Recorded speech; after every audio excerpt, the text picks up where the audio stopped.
Shoshana Zuboff. Shoshana Zuboff, c'est une professeure de l'université de Harvard. Et son dernier livre, c'est un livre qui s'intitule « Le capitalisme de surveillance ».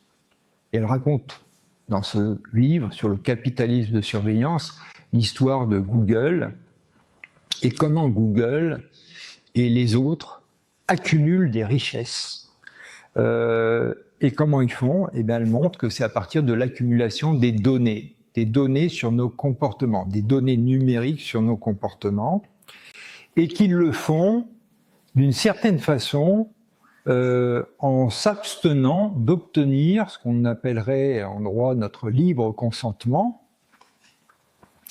et sur des lacunes du droit, et avec les technologies de ce qu'on appelle le big data, ou plus précisément le big data analytics. C'est littéralement l'analyse, et on va voir que c'est l'analyse avec l'intelligence artificielle, des technologies d'intelligence artificielle, de données massives, de données énormes, sous des formes très diverses. On va les pêcher ici ou là, mais qu'on capte, avec toutes sortes de capteurs, des capteurs physiques, des enregistrements, vos échanges par mail sur les réseaux, le contenu de vos ordinateurs, enfin, tout ce qu'on peut trouver pour capter le plus possible de données sur vous et vos comportements. C'est ça la clé.